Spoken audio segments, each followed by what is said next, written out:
दोस्तों, मेरा जितना सारा YouTube का फ्रेंड है, सभी फ्रेंड व्हाट्सअप और टेलीग्राम चैनल में हमसे बात करता है।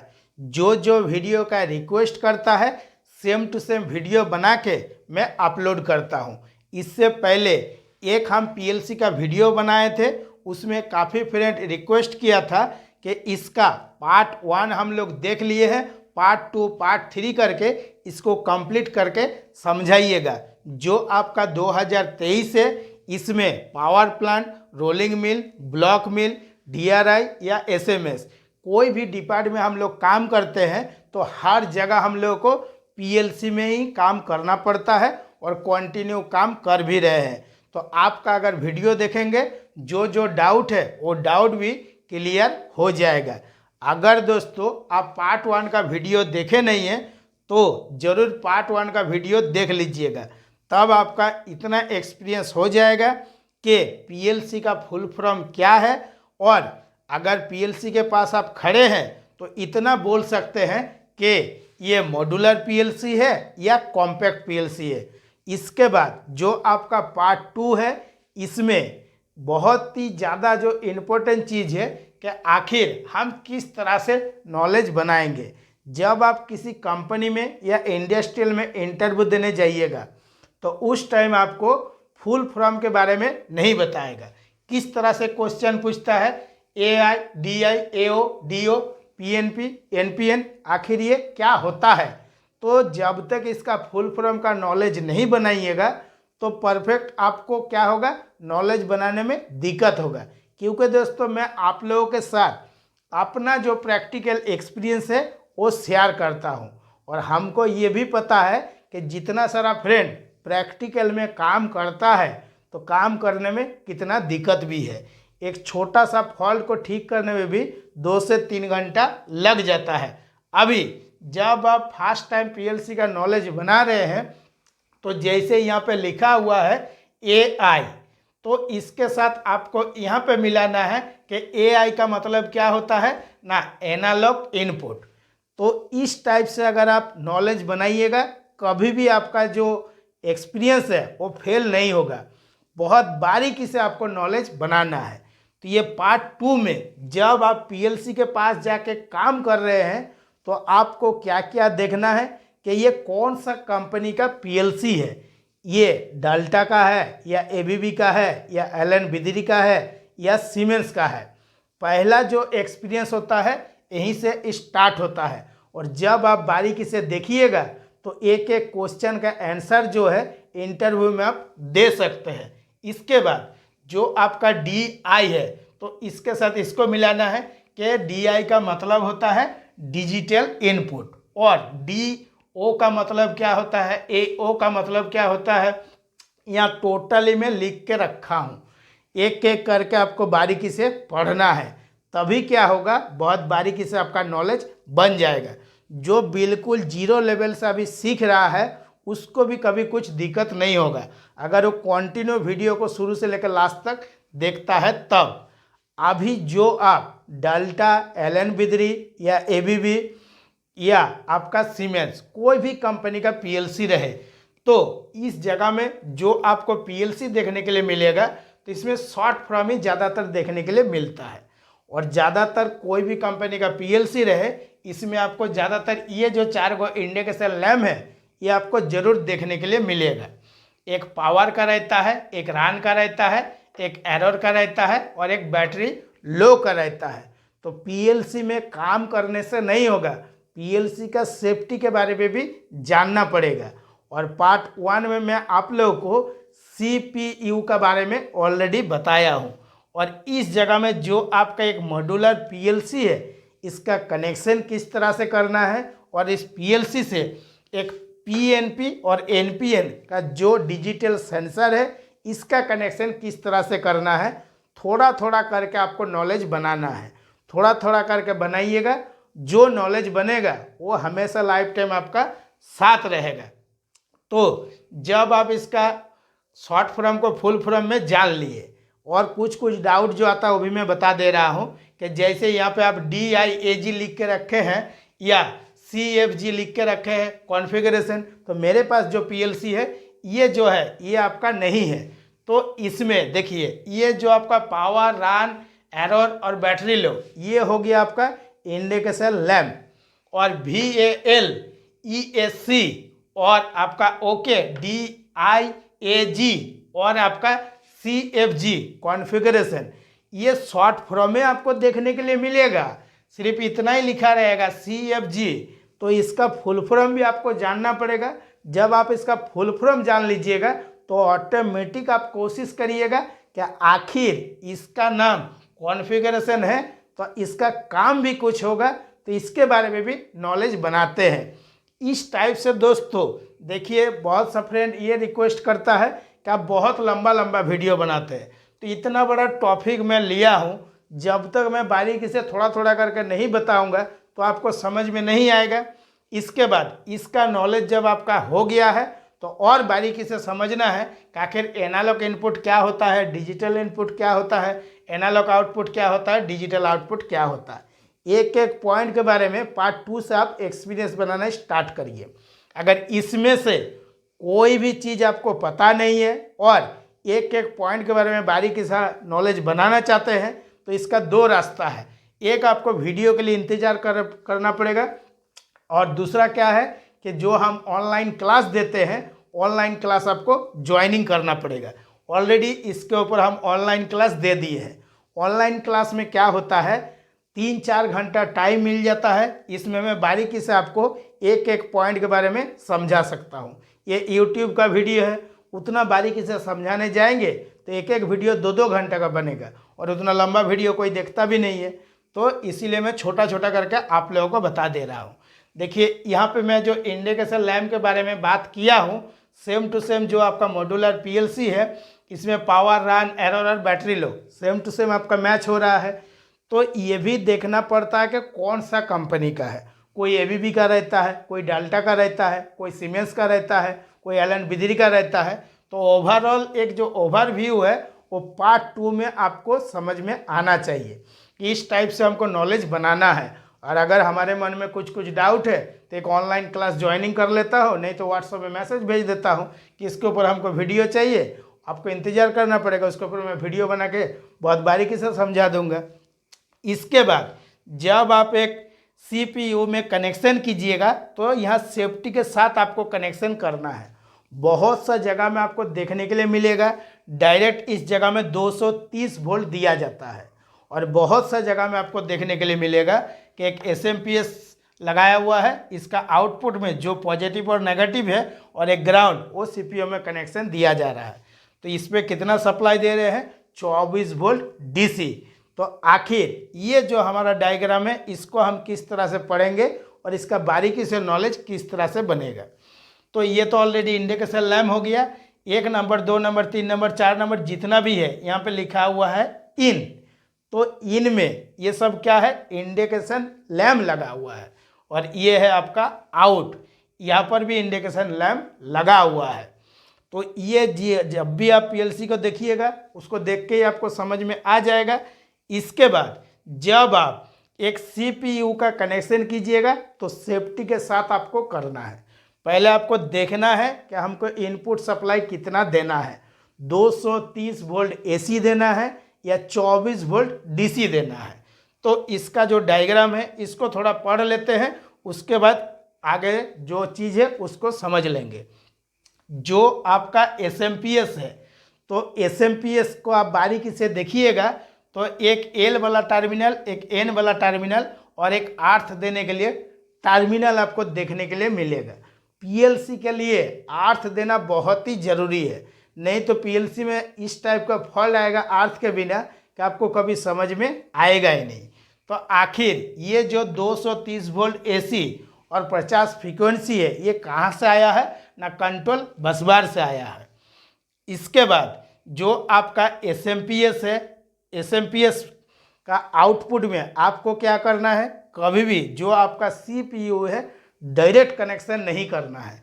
SMPS का आउटपुट में आपको चेक करना है कितना वोल्ट आ रहा है। कभी कभी क्या होता है SMPS खराब होने के चलते यहाँ पे ज़्यादा वोल्टेज भी देखने के लिए मिल जाता है। इसीलिए जब आप इनपुट सप्लाई दे दिए, आउटपुट में मल्टीमीटर को डीसी वोल्ट में सेटिंग करना है।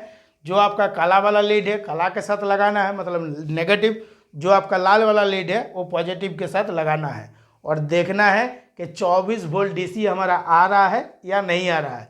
जब भी आप चेक करिएगा तो देखने के लिए मिलेगा 24.5 वोल्ट या 25 वोल्ट देखने के लिए मिलेगा। तभी आपको कन्फर्म हो जाएगा कि ये जो हमारा SMPS है ये हमारा सही है। मेरा YouTube चैनल किस लिए है? सिर्फ मैं डायग्राम के साथ साथ आप लोगों को फॉल्ट के बारे में भी बता देता हूँ और उसको ठीक किस तरह से करना, चेक किस तरह से करना है, इसके बारे में भी बता देता हूँ। अगर आप वीडियो को पॉइंट टू पॉइंट देखते हैं तो सारा चीज़ का आपका नॉलेज हो जाएगा। अगर यहाँ पे देख रहे हैं कि 2 वोल्ट 3 वोल्ट के अंतर पड़ रहा है तो एक एडजस्ट करने के लिए भी पी सेट दिया हुआ रहता है, हर SMPS में रहता है। उसको घुमा के भी आप सेट कर सकते हैं, मतलब 10 वोल्ट 20 वोल्ट इसको थोड़ी कर सकते हैं। 1 volt 2 volt 3 volt 4 volt 5 volt इतना ही आप कर सकते हैं, अप और डाउन कर सकते हैं। ज़्यादातर प्रैक्टिकल में आपको 2 वोल्ट या 3 वोल्ट के अंदर में अंतर पता चलता है और ज़्यादा इसको छेड़खानी करना भी नहीं पड़ता है। आपको 25 वोल्ट या 24.5 वोल्ट डीसी मिल जाता है।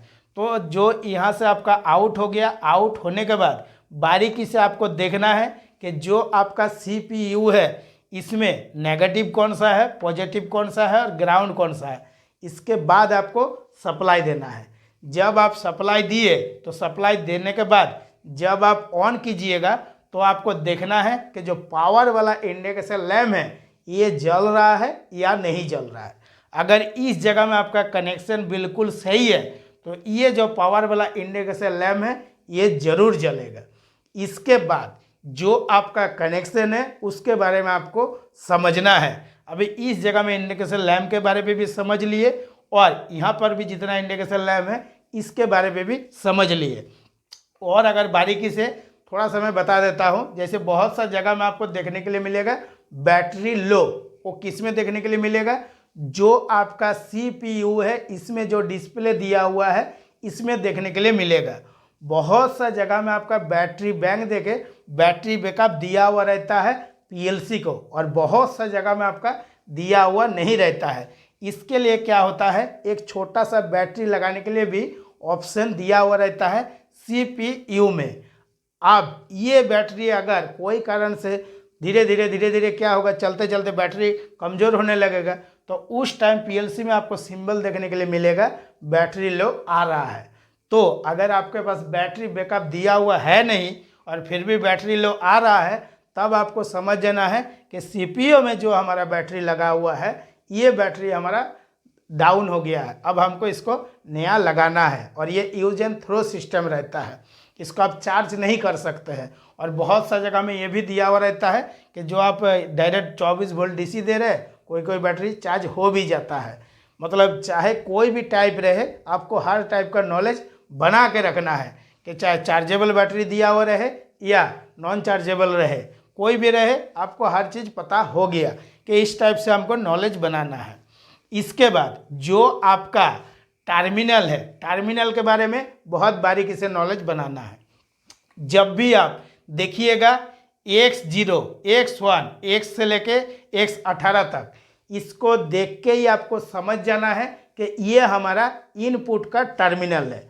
अगर इस जगह में Y होगा, ये Y होगा तो आपका हो जाएगा ये आउटपुट का टर्मिनल है।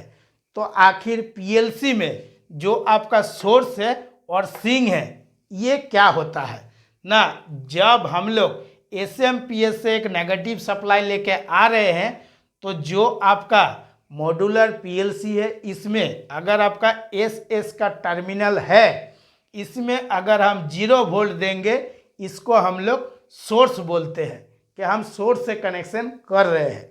अगर यहाँ से जो हम एक पॉजिटिव सप्लाई लेके आ रहे हैं तो जो आपका SS का टर्मिनल है इसमें हम 24 वोल्ट पॉजिटिव दे रहे हैं तो इसको हम लोग बोलते हैं सिंक।